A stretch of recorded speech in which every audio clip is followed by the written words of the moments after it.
for a session on Khoj Gurbani.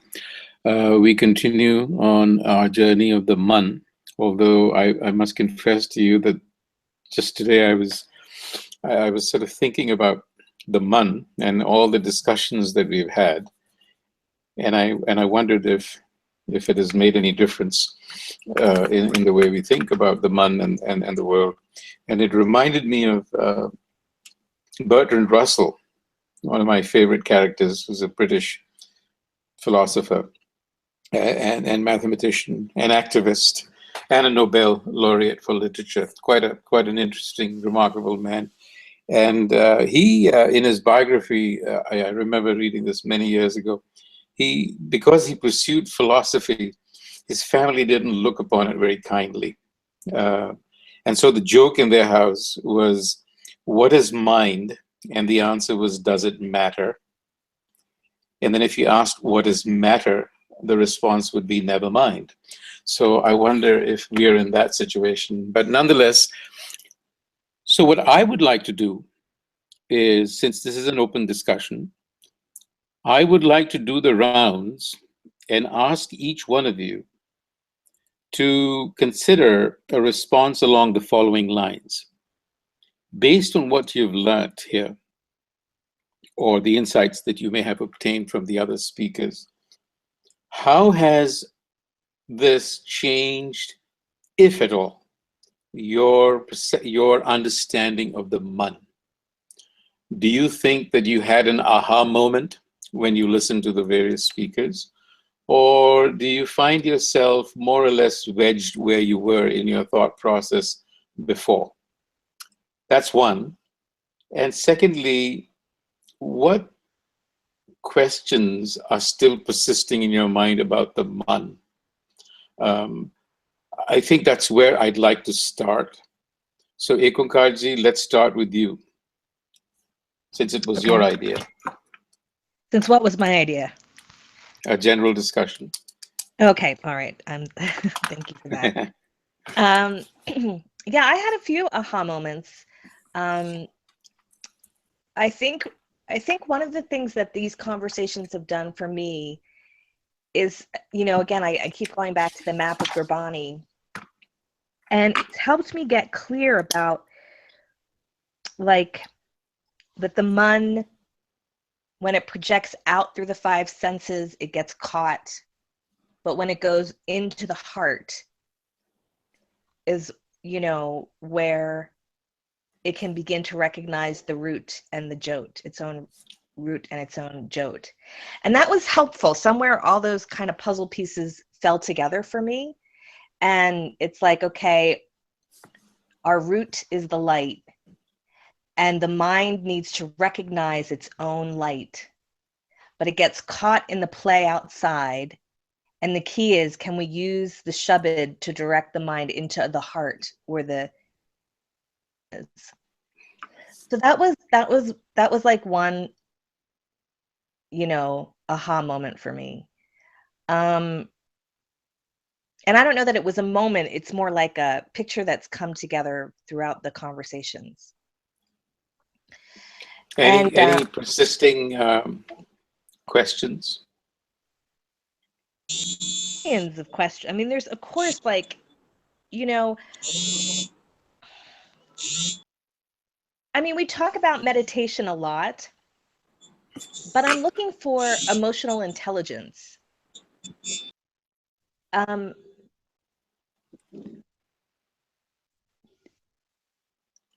Because I sometimes think that we use meditation to sort of skip past emotions. And what that does to the mind is powerful. I don't know. I have lots of questions, not about the presentations, but the nature of the mind. I don't think we're going to understand it completely at the end of this month. It's just going to maybe be a little more clear. We can try. We can try, but yes.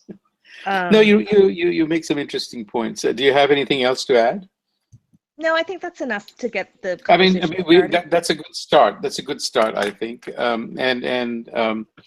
Your point about meditation versus emotional intelligence. I mean, of course, we could have a discussion around emotional intelligence. Now, that's very important, because I think it seems to me that we do talk a lot about meditation and techniques and so on, but to your point, Ekokaji, I think that before you can even meditate, there is a lot of psychological hang-ups that we have to get over. I mean, it's akin to the weeding out, of a field before you seed it. You really have to level the field and yank out the weeds. I think something similar, some similar catharsis has to happen in the mind, because even in Gurbani, there is a sequence. There is first the Gyan Padarth that becomes accessible to you, and then Nam Padarth. I mean, you don't just directly go hit that. And I think you make a great point. I mean, it may be that we are missing a very significant step in this, but let's see what the others have to say. Raghudaman Singh, do you want to follow the sequence of what you've learned, if anything, what persisting questions, and you may want to elaborate on this business about hitting meditation without, the emotional intelligence that goes with it. So Vijay, first of all, actually these sessions are definitely very useful because they obviously there are new ideas that get introduced, a lot of introspection. So can I interrupt you for a second? Yes. So when you share this, would you mind sharing some specific things or things that you do or did in a particular way, or how? Just give us sort of examples. I'd like to sort of share that sort of angle. I mean, I used to think this, but now I'm doing things differently. Go ahead. Yeah, I could, and not then I won't limit myself to Munh, just in general, right? Yeah. So what happens, at least to me, is that get entrenched in one viewpoint that I have been thinking about. And by the way, that viewpoint may be changing every 2 years, but in my current state of mind, I may be entrenched in one viewpoint. And when I come to these discussions, competing viewpoints actually are presented. And what I then typically do is I kind of play a persona of adopting an opposite viewpoint to what mine exists. So then I live in that framework for days or weeks or months, So and I try to reason from that opposite persona perspective. So I'll give you an example of I do not believe that we are separate entities who live on forever, so to speak, right? I always believe that there is a merger, so to speak. There is just one entity, and somehow in that entity, all of us individual personalities have come to exist for a short period of time, right? It's kind of like a thought in a big mind. Then when we came to this discussion, the example of the Munh was presented and said, Parliament was presented and said, you will, in this Parliament, you are all in harmony and living on together forever. So that is a very competing perspective to what I fundamentally think, that the existence of that individual is not forever. That individual gets merged into the bigger entity, or to begin was not there, but its existence was just a temporary thing as a thought or a wave. So when I then force myself to think in that opposite mode, and keep on kind of like chipping away to my my original way of thinking, not to say that my original way of thinking may be wrong or the new way of thinking will be right. It just opens up new ways of thinking. So that's basically what I mean. So because of that effort in the past 2 years, at least, I am in a state of mind where I can very openly relate to both concepts now. And without rejecting my original one, I can understand where people are coming in the new concept.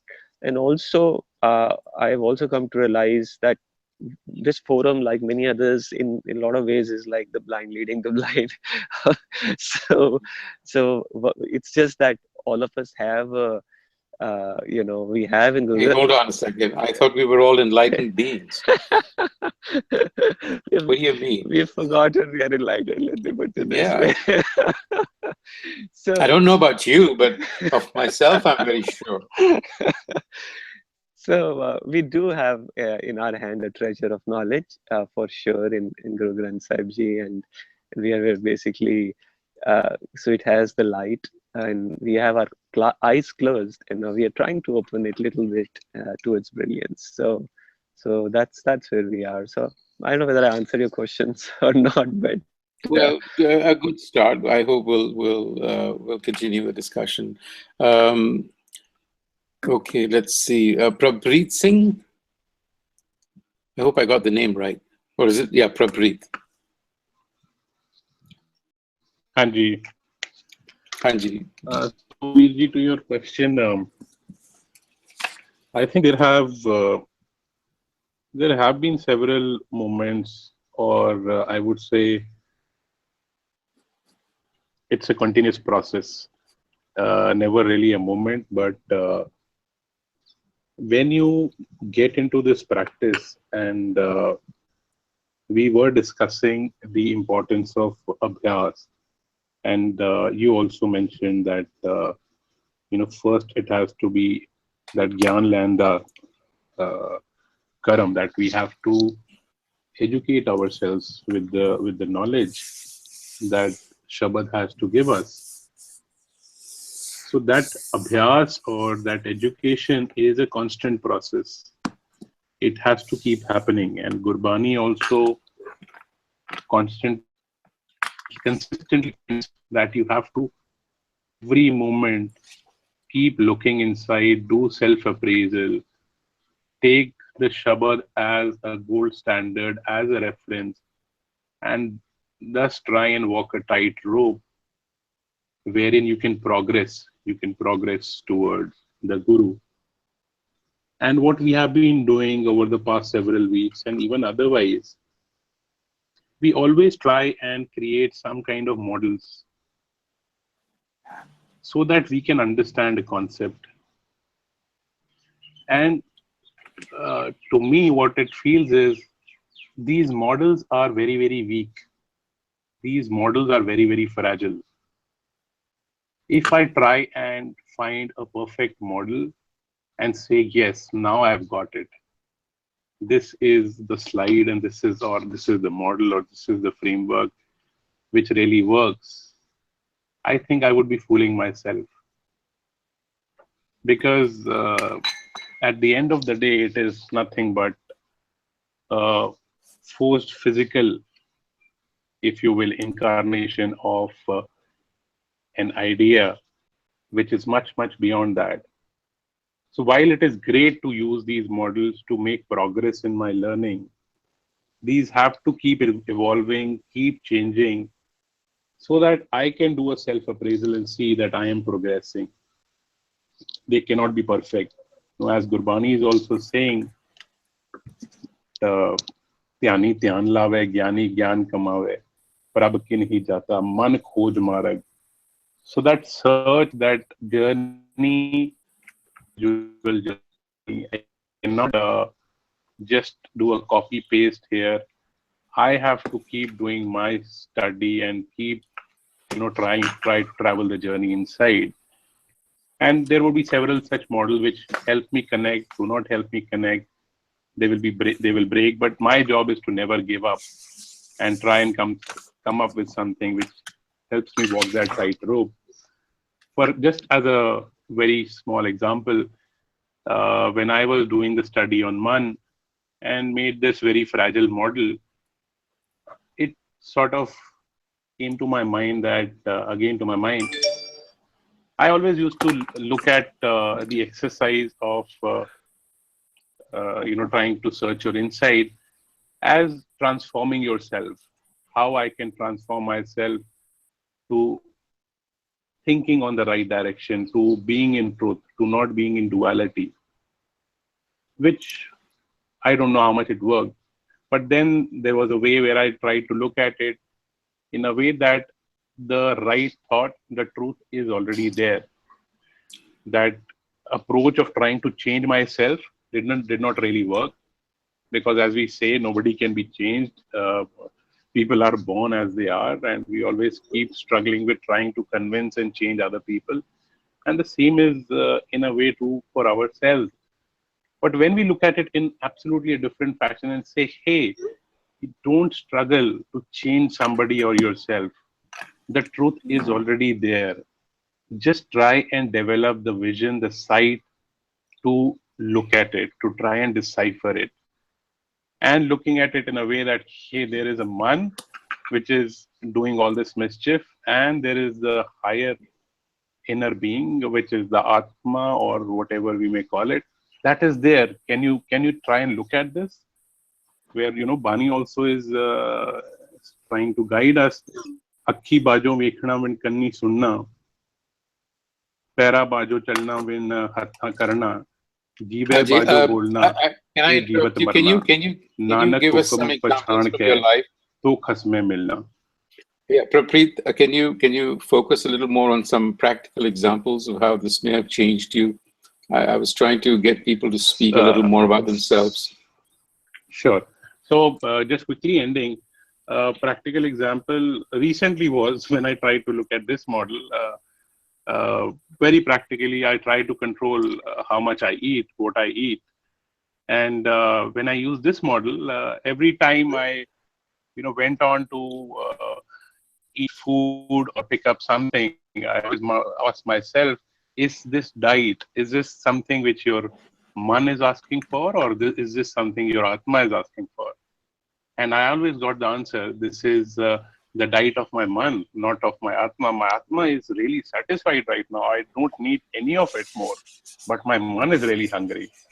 And that sort of worked. Maybe it's working for a very short while and I would need another model. But that's a very, very minor example. All right, thank you. Tandeep? Also, I've been listening to conversation here.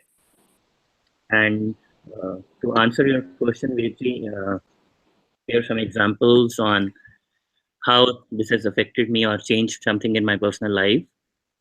So I remember 2 months ago, I signed up for doing this presentation. And my only reason for doing this was to learn about Man rather than display any knowledge I had, which I don't. So it took me on a journey where I dug into a lot of words and learned a lot of things. And I'll give one example where I went to someone's house, and without going into the content of what happened, but what happened was what I thought at that moment the other person did was pretty wrong, and I felt offended, and I had a sense of right and wrong, that that absolutely what the other person did to me was wrong. So, and I was in the process of doing this journey on Man, and it occurred to me that even right or wrong, Satyar or Kudyar, both are in Home. Whoever I am, or my mool, it's not being affected by, I'm just going into my Man and thinking that I'm right or wrong, whereas there is actually nothing. The other person, even if I think he's right, absolutely, it's in Home. That I am thinking in Home, I'm taking it in Home. So Satyar, Kudyar, everything is in Home. And that gave me a perspective to think that, yes, other people could be wrong, I am right or I am wrong, but it's all moving, it's all in flux. The only constant is my mool, and I'm trying to connect to that. So it really doesn't matter. So this perspective has helped me grow in my personal relations and given me space to think about how to go about my daily life. That's one example I would like to share. Thank you, Vilji. Thank you very much. Meena Benji, you've heard the discussion, you've heard the question. Do you want to add anything to it? Do you want to present your perspective? Or what you may have picked up, learned, want to share?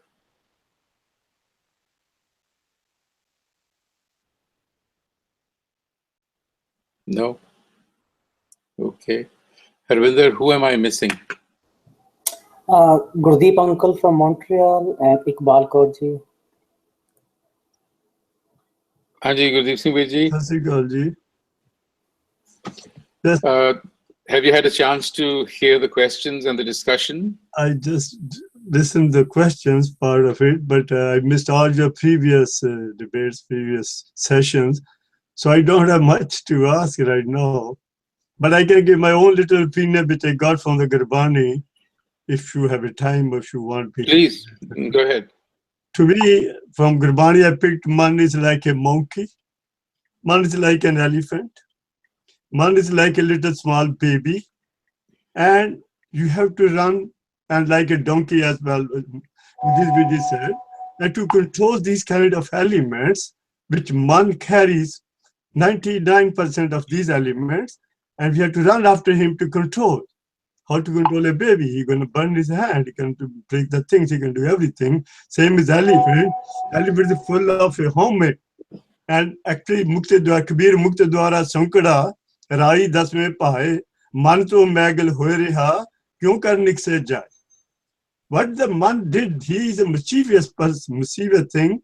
Maya Mari na Manamara, Marmar Gasi.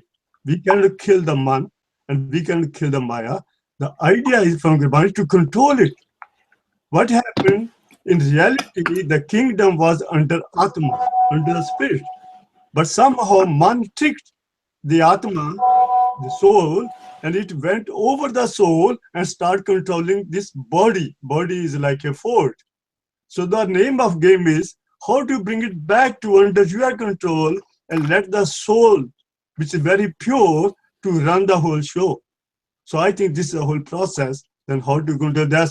Gurbani says, Saad Sangat or Gur ki Kirpa te pakdiyo gad go raja. That game comes answer I just heard. You have to go to Naam, you have to keep patient, and you have to go. Anyway, thank you very much. This is what I. Thank you, Gurdeep Ji. All right, Arvinder, I'm coming to you now. You've been listening all this while. You've never shared your feelings. I think I learned a lot in the last few sessions, but I must say that the mind was restless 3 weeks ago, and my mind is still restless. So, so I think it's the ongoing challenge, and then we try to I think develop on like in these 3 different models. So every week, presenters have a different kind of model, like how we can connect back to Mool, and something is inside us that always tell us that what is right, what is wrong. And then there are these 5 senses that bring all the knowledge from the physical world back to the mind, whatever the mind is, and then they try to interpret with like what is understanding is and take decision. So I think I like this model that Prakrit have with this picture I'm showing on the screen, that at least it is clear that it is only through the Guru or Shabad or Turki Bani that we can go back to the Mool. Okay, so we've had one full round of discussion. And I'm at a bit of a loss as to where to go from here. Does anybody have any suggestions to bail me out? Can I speak something? Anji, Oh, we reached out, we called you out. I know I could not come on it for some reason. I could not unmute myself at that time. But I just heard Ravinder, I believe, say about Anji. Harvinder, you heard Harvinder. Right, he was talking about the restlessness and about the man and if he's on the right track or not. So I just want to add a few things that I believe in. And I think the right track, what he was saying, is the right track. Bani. Jo mandar ko thame thamman, त्यों को गुरु का शब्द मन ने अस्थमन. The restless mind can only find peace with the Guru's Shabad. It is a man is something that we cannot see, and we need something same, subtle something to hold it, and that's Shabad, Gurbani, and Naam Abhyas. The thing is that our man, which is carrying so much information from births, rebirths, and so there is a lot of garbage, you can say, that's written over man. So that's why we are restless. It's almost like if you visualize there's a whole big room that's filled with garbage of so many vichars and so many thoughts from not just this birth, but from the births before also. And in that we do 1 hour of Bani or Shabad, and we want to have rest. It's not going to happen. And of course, kirpa can happen anytime, but we need to do a lot of hard work to clean the dirt, to clean the garbage out, and then actually kirpa will also, what I feel is then it comes.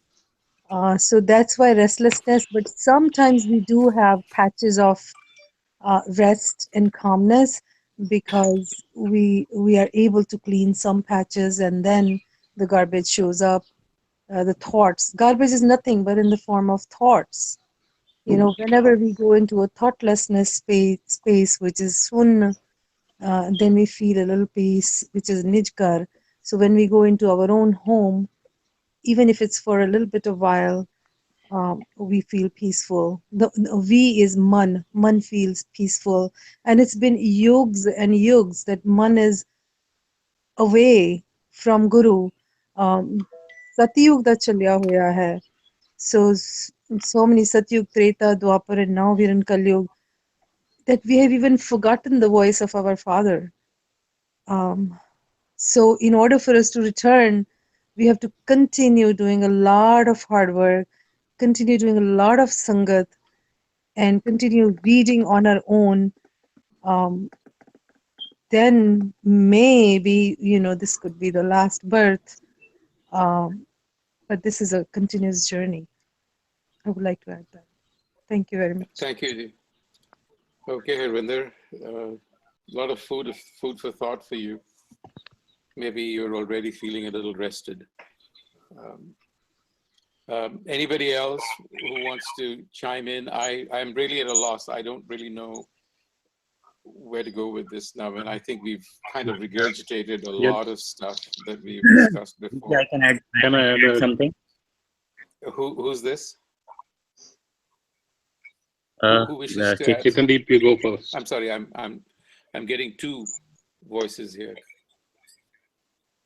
This is Chetandeep. Hanji. Go ahead. So I was listening to Harvinder, and he said this path versus that path. So when he said this, what path should I take, this path or that path? And the word that came into my mind was dubida. And dubida is a classic nishani of man or homme. And I wrote something down when I was researching on man. And these are the words that I wrote. And so what I wrote is, whenever I fight with my mind wins. And inner conflict is a sign of homme. So dubida is a sign of homme. And so whenever there is a conflict, like I should take this or that, or should I make this choice or that choice, good choice or poor choice, this is all a sign of being in dubida or homme. And it's not as, and that causes restlessness. And I was listening to previous discussions on man that happened last year. And there was a question in, I think, part 2. There was even knowingly we make poor choices. We know this is not the right choice, but we still make poor choices. And the discussion was on man. And I was thinking about that. And what came to my mind is, what we consider to be poor choices is again just a choice. It is equally poor as what we consider a good choice, because we are making a judgment in home. Like both good choice and bad choice, whatever we consider, both are in home, right? So, I mean, the cause of duality, right? So this is what I would like to share. No, I think you make an excellent point. In fact, that is exactly the same reaction I had, except that I was going to take it with Harvinder offline. But I mean, that's how I think. I think that the minute you're concerned about, am I on the right path or am I on the wrong path, you're already working from, that's all ego speak. And so that's the first indicator. I would go a step further and say that I think this whole business stems from the idea that you are actually doing something here. That's also another illusion, that we are actually the kartas or doers of things. It just isn't the case, at least as far as I'm concerned. So I think when we begin to wrestle with, am I going down the right path or am I going down the wrong path? It is, as I couldn't have said it better than Chetandeep. Anybody else want to chime in on that? Chetandeep, how do you derive morality from it? At the end of the day, we live by moral rules and norms. Chetandeep, I'll let you go first, but I think I've got a thought on that. Concur has a thought on that as well. Good. Okay.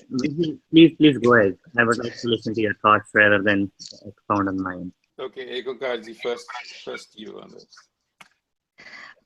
For me, this gets back to the way that we translate Sat into English, that we translate Sat as truth, and that opens up this whole realm of what's ethical and what's moral and right and wrong. And in my own experience of working with Gurbani, I found that translating Sat as authentic kind of solves a lot of problems, because it's not about whether I'm doing the right thing or the wrong thing, right? It's about whether I'm doing the authentic, what's authentic in that moment.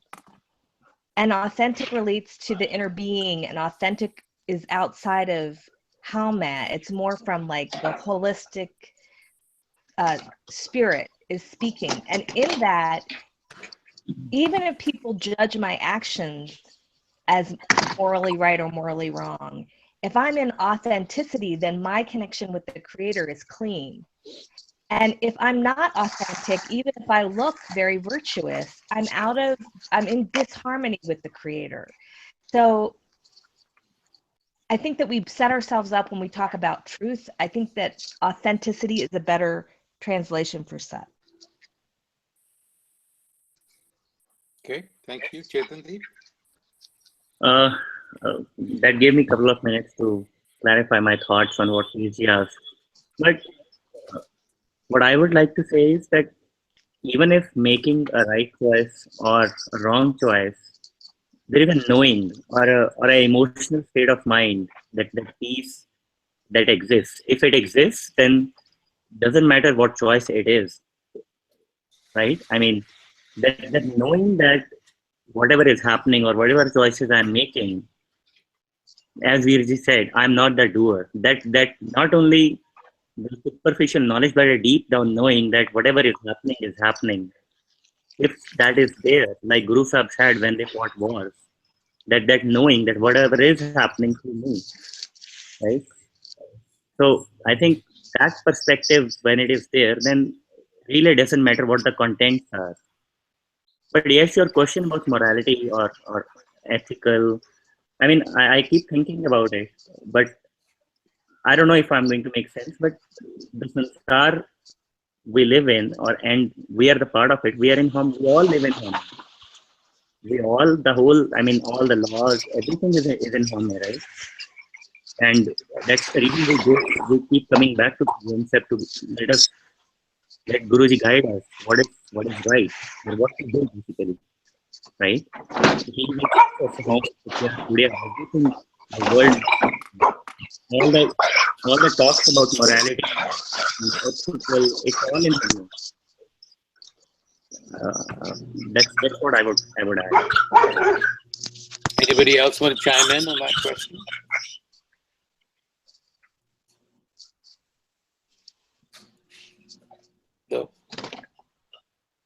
Okay. Harvinder, Maybe what you else had a should be? thought.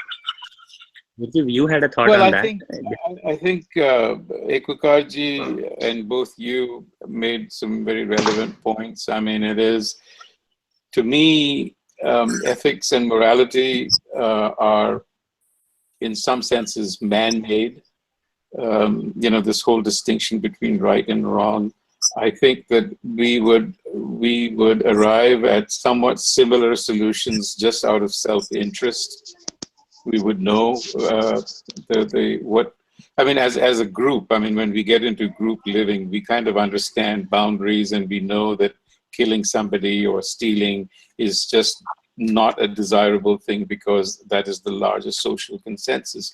But having said that, I also do believe that somebody who's really attuned, as Ekagarji said, you know, to authenticity, will recognize that these moral values, or gun, as Guru Nanak has referred to them, are actually truths that are woven into the very fabric of this universe.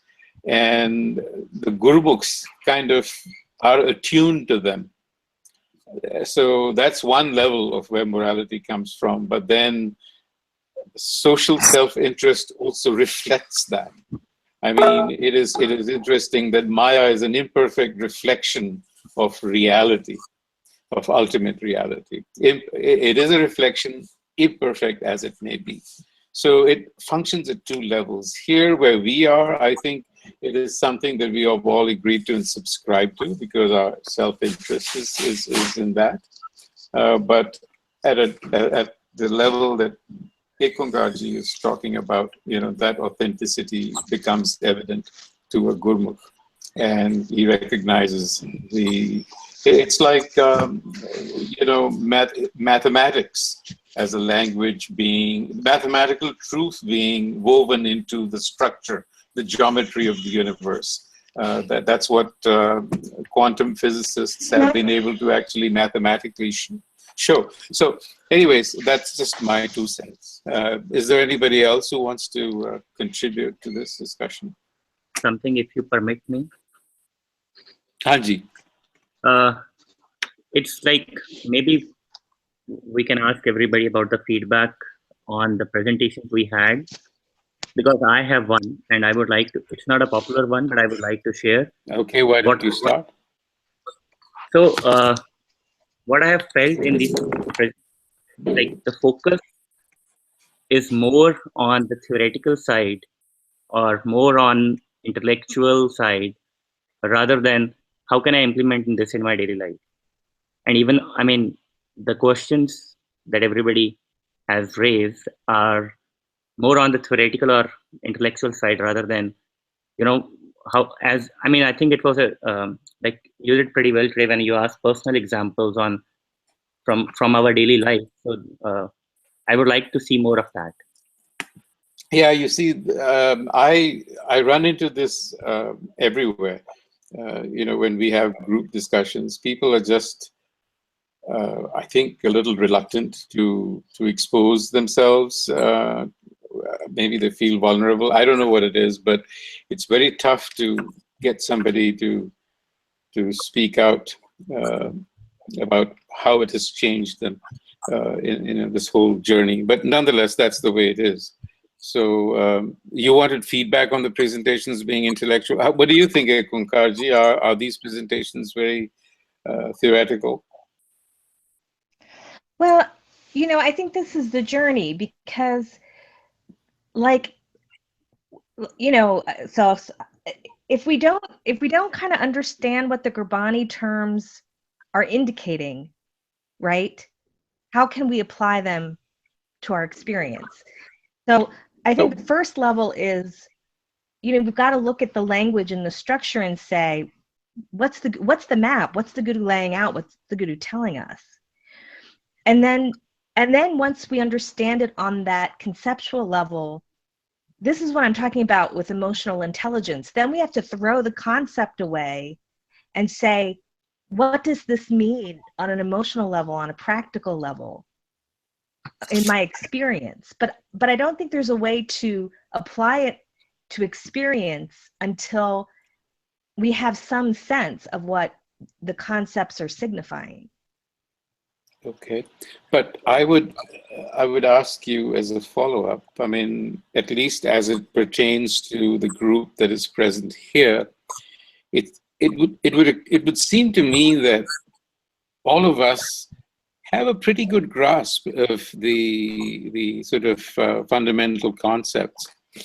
I think that we all understand, you know, the problem with how may, and we all talk about turning inward, and we all talk about the fact that there is a way to do that, and we all talk about the need for a bias and so on. And whether or not that's real, I don't know, but I would think that we all kind of understand that.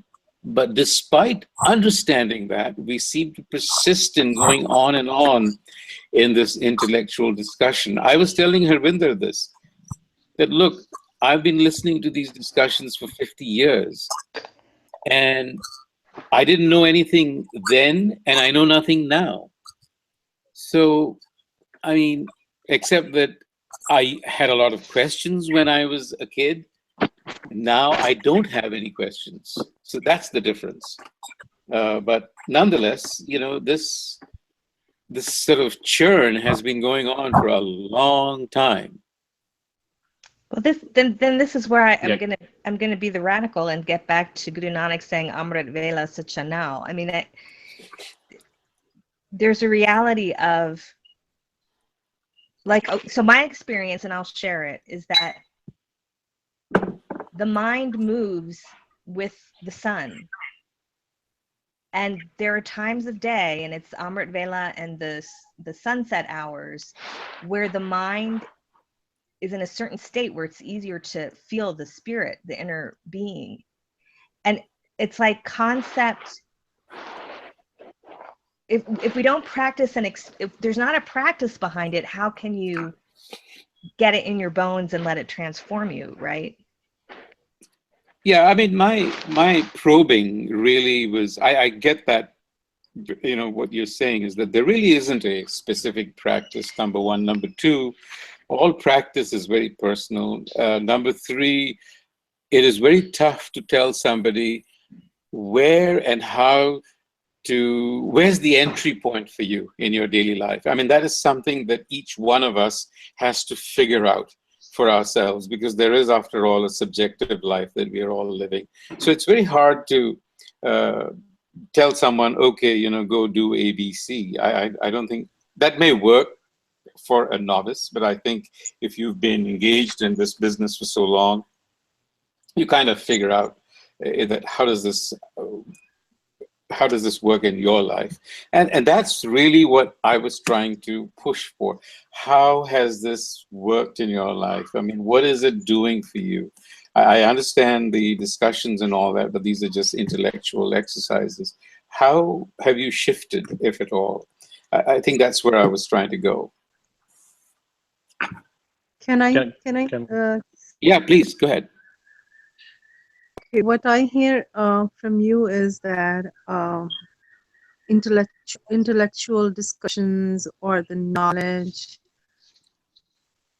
for the last 50 some years, that's knowledge. That's the first step. Anything that we want to learn, or like say we want to drive a car, so we first gain the knowledge about the car. I need to interrupt you here. That was not my point. I understand knowledge is fine. What I'm saying is that we all have a certain grounding already, this particular group. Okay, it's not like we are all novices in this business. I mean, to be quite so. My thing is really not the fact that, what I'm saying is that, yes, so after all these years of knowledge gaining, what has it done to you? That was what I was trying to drive to. That's where I was coming to. Yeah. Knowledge is the first thing, but the speed of your brain, knowledge is in the brain. The speed of your brain or akal is faster, but your mind, your man, is slower. And the knowledge has to get downloaded into the man. Yeah, Benji, but that's not my question. You're giving me an explanation, which is, Can I appreciate that. I'm asking each one of you to kind of share, if you can. Can I try and add 2 cents? Hanji, Hanji, who's this? Hanji. This is Prapreet here. Hanji Prapreet, go ahead. Hanji, Ravindravirji, I think you've raised a very, very important point. And this is, I personally felt that at lots of points in life, one starts thinking, I'm studying, I'm acquiring this knowledge. What is this doing? And where is this going? Is this going anywhere? Or am I just feeling satisfied with myself, trying to be a philosopher or trying to acquire knowledge, which makes me feel great?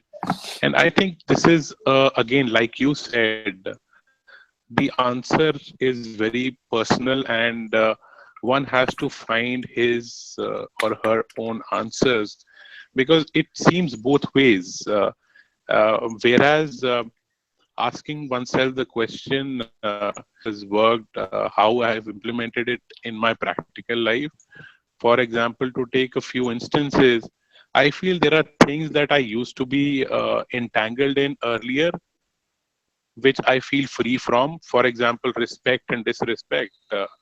I would give a very, very blatant example that before I was married, when we were searching for a soulmate, and we always used to think that, okay, you know, what kind of respect, what kind of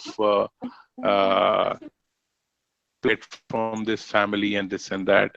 Those kinds of thoughts, after reading Gurbani, I now feel that's completely senseless, and I'm completely free from it. Whereas, on the other hand, this feeling of I am free from it, and then I start thinking you don't need to give any gifts, you don't have to do these formalities. And there are certain in the practical life where I have felt that knowing that yes, this is practical living as per Gurbani, as Chetandeep Virji and also you also pointed out, somewhere that also becomes home. So there is a risk of going either way. Gurbani is also saying, "Naal iane dosti vadaru syone, pani andar leak syon tiska thao na the." So whereas this brings in frustrations and aha moments or a sense of achievement, different emotions at different points in time. But I think the idea is just to keep trying and keep going, and not to and just to add on, whereas I think being critical and saying, have I implemented this in my practical life, and finding an answer, the answer yes is a dangerous one, where I would say yes, this is how I've implemented, which might be my home. But what personally what has worked for me is finding what doesn't work. Yeah, but my question really was not around implementation, and I'm glad. I'm very happy that you've given us some. All I'm asking is, how has the quality of your existence changed as a result of your engagement? And you've given us a good example. Chetandeep has talked about it. So that's really where I was trying to go with all of this. Ekunkarji talked about, emotional intelligence. Harinder, of course, brought up the idea that, he feels a little restless. Hopefully he's rested. I mean, we've kind of calmed him down a little bit. But that's really where I was trying to go. Ravinder Singh ji. Haji. So next week, so this is good. I'm glad that we had this big discussion today, because I know next week I get to be on the hot plate and do a presentation. Hot seat. Hot seat. Yeah. Sorry, hot seat. Yeah. And, we don't want to put you on a hot plate, for God's sake. But I've been, the phrase where Guru Amar Das says, "Oh, mind, recognize that you are the form of the light, the divine light, see your own origin," comes from actually a shabad that Guru Amar Das wrote that has 10 verses on the mind. Mm-hmm. And I've been working on translating that. And I think that given what you've been saying, next week what I might do is present that translation and talk about some of my, just my personal journey with things going on with my own mind and what the Shabad is doing, you know, just kind of take it from that perspective. Absolutely. Absolutely. Because, you know, we learn from each other through our stories. I mean, because I'm sure what you say will resonate with a lot of us. Okay. Very good. Well, it's 10 o'clock. We're out of time. And I think we had a nice, good discussion, even though we were kind of, I think it's because we're trying to explore new ground here. We are trying to have to speak about ourselves. We're trying to have to bring these ideas into the context of our own lives. So it is not easy, but I think it's necessary for us as Sangha to exchange this. So hopefully we'll have the opportunity next week as well. So with that said, thank you very much, and Vaheguru Ji Ka Khalsa, Vaheguru Ji Ki Fateh. Vaheguru Ji Ka Khalsa, Vaheguru Ji Ki Fateh.